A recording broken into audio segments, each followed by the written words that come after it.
Hello there, Qckslvrslash, and today we have a video courtesy of Throwback driving the Tier 10 German battleship, the Grosse Kurfürst. And, I mean, this ship is just great. I've had a really solid game that I've featured a couple others, and this one's no different. The big difference is between a lot of the battleship games I get is how people kind of go about, achieving that, top tier damage / experience. And sometimes you get a whole bunch of kills. Sometimes you don't, but you still do immense amounts of damage to the other team. Now I was talking with a couple of guys from OP, and the reason the conversation had come up was someone on Reddit had been complaining about the economy at Tier 9 and making money at Tier 9 and how it's impossible. And they had commented how they managed to do 40,000 damage in a game and lost 40,000 credits and were running premium consumables and all that with a standard account. And quite frankly, 40,000 damage at Tier 9 in a battleship especially just isn't good enough. What we basically came up with, or someone had mentioned that was the method they use, and I actually really like it, is generally with the battleships, if you take your tier and multiply it by 10, that's kind of where the bar for this was an okay game sits at. So here we have a tier 10, so if you do about 100,000 damage, you've had an okay game. And it kind of ties in with the amount of hit points you have too. If you manage to put out 100k damage, you've done about your own ship's hit points and damage to the other team, so it kind of comes out as a null. You weren't a bonus or a hindrance. Now the Kurfürst, a tier lower, I think its average damage done per battle is something like 66. So if you manage to go out and do 90k damage, you're above that server average, which means, yeah, you're having an okay game. So that's definitely one of the things to always think about, particularly as you get to the higher tiers for the first time, is there is kind of a new height you have to clear to really be able to consider a game solid. And it doesn't come down to kills. I really do feel damage is one of the big ones. Now obviously the other big one is something that isn't measured, and that's really your impact. How your decisions and where you went on the map affected the outcome of the game. And sometimes this can be super obvious, sometimes it's not. But ultimately, even if you're just one ship, no matter where you go on the map, you're affecting things. So say the whole team here went down to Charlie, one ship goes up to Alpha. What you do at Alpha still matters to your team. You can't throw yourself away. And when you kind of combine the damage plus your impact on the battle, that's where you really start to find out whether or not you're having that positive impact that you want to have, game in, game out. Now I would be a little worried if I was Throwback right now, simply because there is a destroyer somewhere in Bravo, and there's no friendly aircraft overhead to early spot any incoming PEDs, and we all know how smoke screens are just absolute magnets for torpedoes. Fortunately, none seem to be coming this way, which is a good thing, and the bulk of the enemy team looks to have gone down to Charlie. So what I'd really start saying matters now is you really want to get these ships out of Alpha. And Aether's playing with a couple guys, so he's not alone. And as a group, maybe, what is it, Big Bongs or Pasco, one of them should get going up to A, and Aether just landed an absolute beast of a hit onto that Hindenburg there. And the reason I think you need to get A just comes down to securing a flank. You can see most of Aether's team is all right behind the same island. So they obviously want to push out and start pushing down into Charlie, but there's a destroyer at Alpha, and his presence could be devastating. If they all just kind of push out into B, that destroyer can sit in their back and just throw torps without discretion. Now, they are fortunate in that Big Bongs there is kind of remaining to the north, keeping pressure. The battleships to the north there, they've really sailed out, they've gotten out of dodge, and they've almost managed to finish off this Shimakaze. And there he goes, and that is a huge kill for these guys in battleships, because the Shima can just throw a wall of skill at you in a way a lot of other destroyers can't. And properly placed, those 15 torpedoes that the Shimakaze can drop almost become undodgeable. Now, you'll dodge most of them, but if you space them out and interlock them correctly, the enemy ship's going to hit at least one as they try to turn in. And that's really, I'd say, where some of the skill with the Shima comes in. A lot of times, you know, people just do this big wide wall and you wind up not really hitting anything, and it's simply because we know the Japanese torpedoes are detected a little easier and just seem to be generally more dodgeable as a result. Now you can see up in the north, one of Aethertech's allied destroyers has gone up to Alpha, and that is going to prove very important. It's a Fletcher versus a Kagero. Now the Kagero doesn't stand the best chance, but you can see a whole ton of aircraft going straight for that Fletcher, and that will spell the difference up there. And if they can get rid of that Fletcher, the Kagero can slip into A, they'll have the cap advantage, so despite already being down a couple of ships, they should be able to come back from this. But finishing and focusing down targets is going to be a very large part of the remainder of this battle. The North Carolina, off in the east, is almost dead. Someone just needs to shoot him and finish him off, and I actually think Aether had a shot. I just don't know that he decided to take it. It's hard to really tell unless you kind of mess around, see if your shells would clear the hill. And unfortunately, despite getting a penetrating hit there, no damage to that Montana, and that North Carolina is still alive. No one has managed to hit him yet. You can see some gun shells going that way, and seeing those shells flying, it's safe to say Aether wouldn't have had a shot. But finishing that Carolina off is gonna put them ahead on ship kills, and that is quite important. The Fletcher was killed to the north, unfortunately, so was the Kagero. All of Aether's team, though, is pushing through that gap. And I think that's a half-decent move. They're kind of caught in the open here. There's a lot of enemy ships. They've wiped out the south, so they're pushing north. You need to get into somewhere where you can kind of control the engagement.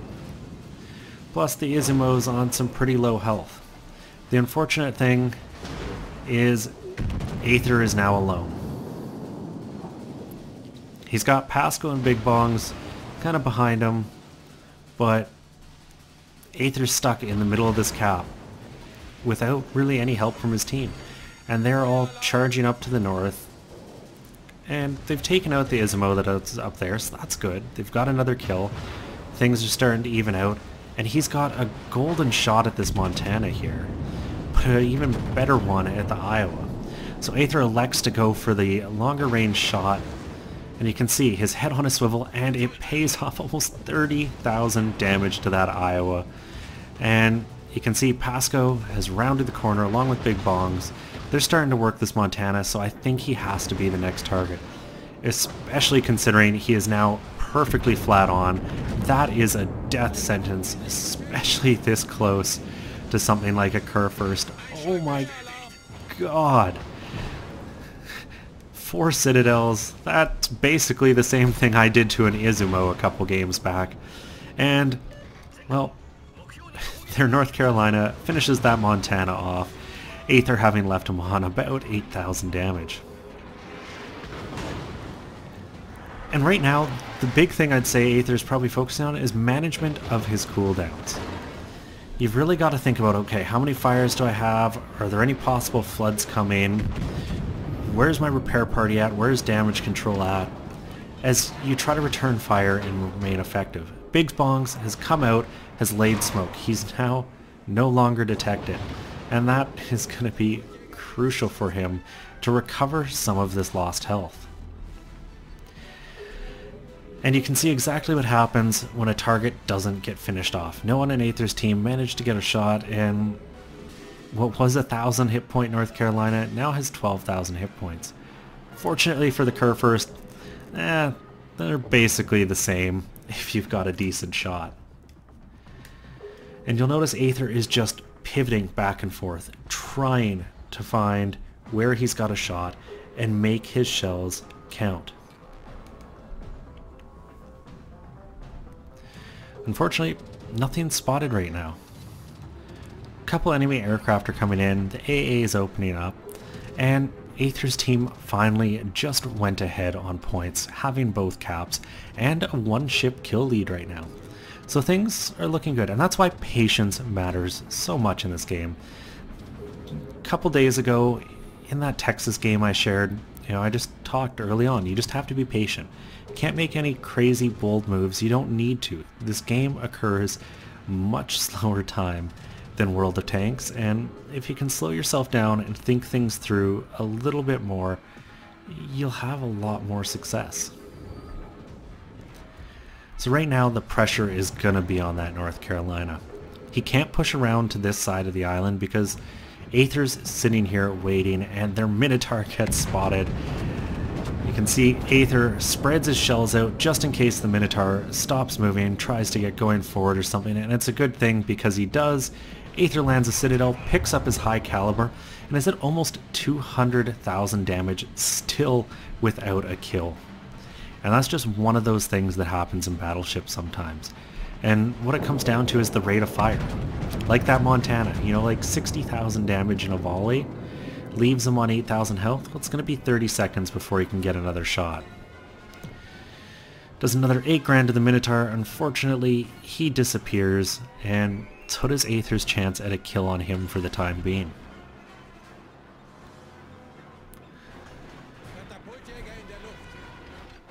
Now, the big play here just becomes start pushing south as a group. You can see the 2 battleships, cruiser off there, and still have an Iowa. Aether was paying a little better attention as he lands another couple Citadels into that Des Moines, collecting even more damage. And I am shocked that he does not have a kill yet. It really is impressive in a way.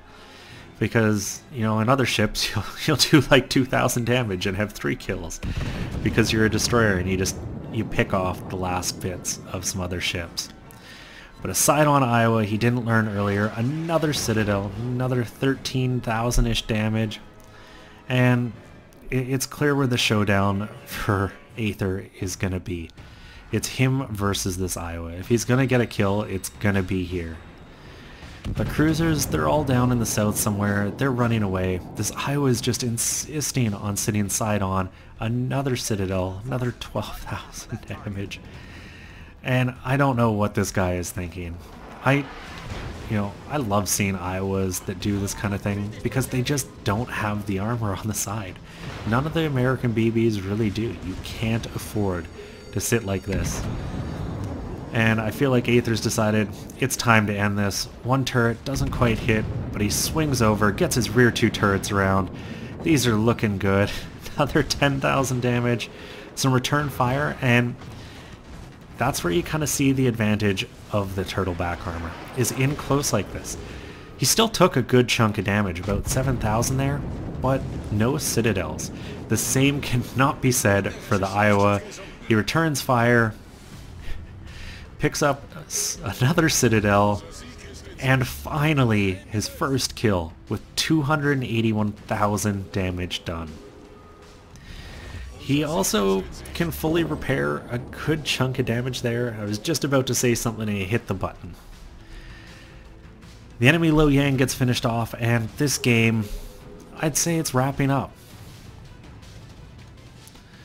And really it comes down to, can you chase down what is left? A couple cruisers and a carrier, and they're not slow cruisers, not that any are. The Des Moines does get spotted, or sorry, the Minotaur does. And you can see all those Minotaur torps going straight for that Baltimore. And we'll see if his team manages to finish him off. But the Minotaur is healing through a lot of the damage he's taking here. And that is one of those things about the British cruisers, is they can repair so much damage. Like, you can take a Citadel and you'll get to repair some of that damage. It's unique to the British line. And it allows them to really extend their hit points a lot more. You can see Minotaur only has 43,000 hit points there, pretty much the same as the Tier 9 Baltimore.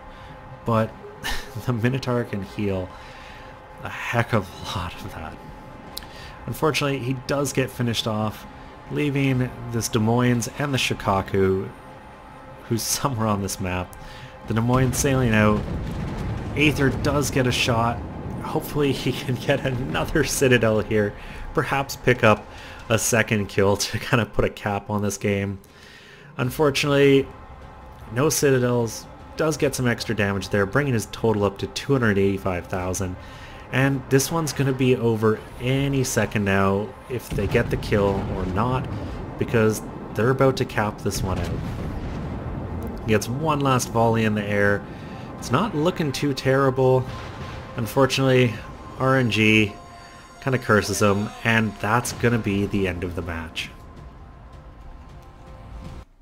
And for the studious of you, yes, this game definitely was a throwback. I just had a long day, overtime, all that. I've got a couple of videos that I never shared just because at the time I had too many of the same ship, for example. You know, if I just shared a Kurfürst video, I don't want to put another one out.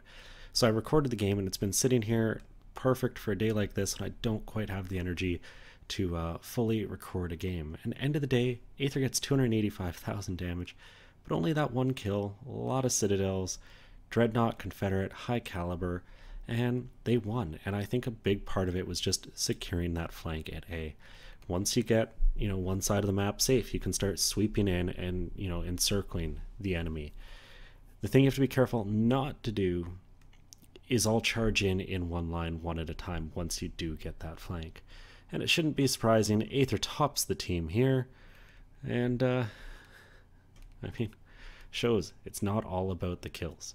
Sometimes they'll get you up there, but getting a lot of damage, just like Aether did, will go a long way. And he spread it around. I mean, got Confederate, so it kind of makes sense.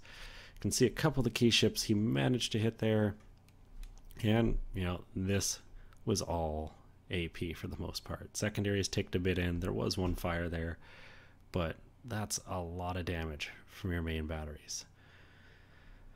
As far as take-homes go, gets almost 420,000 credits and takes home 7,600 experience for a very good amount. Anyways, I don't know that there's a ton to take away from the actual gameplay in this one because mechanics have changed. For example, smoke is different now. But how you look at a map, how you focus on removing enemies systematically to give you that map control and advantage. You can learn that from every game you ever watch and play, and always be thinking about it, and it'll go a long way.